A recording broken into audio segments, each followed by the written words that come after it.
حضرت ابراہیم علیہ السلام کی دشمن ہو گئی، یہاں تک کہ ان کو آگ میں ڈالا گیا۔ ان کے واقعات جگہ جگہ قرآن مجید میں ذکر کیے گئے ہیں۔ ان کی ایک بیوی کا نام سارا تھا جو ان کے چچا کی لڑکی تھی، اور ایک بیوی کا نام ہاجرہ تھا، اور حضرت سارا سے حضرت اسحاق علیہ السلام پیدا ہوئے، اور حضرت ہاجرہ سے حضرت اسماعیل علیہ السلام پیدا ہوئے۔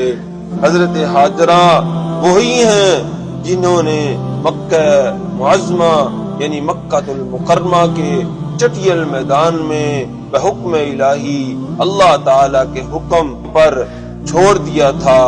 ان کے ساتھ حضرت اسماعیل علیہ السلام جو بہت چھوٹی عمر میں تھے، جو اس وقت گود میں تھے، مکہ معظمہ کو بالکل ابتدا کرنے والے یہی دونوں ماں بیٹا تھے، حضرت اسحاق اور حضرت اسماعیل علیہ السلام کے علاوہ حضرت ابراہیم علیہ السلام کے اور بھی بہت سارے بیٹے تھے، اور مختلف کتابوں کے اندر ان کا ذکر ہے، لیکن جو مکہ معظمہ کے اندر مکہ کو آباد کیا تھا وہ حضرت اسماعیل علیہ السلام اور اماں ہاجرہ نے آباد کیا تھا۔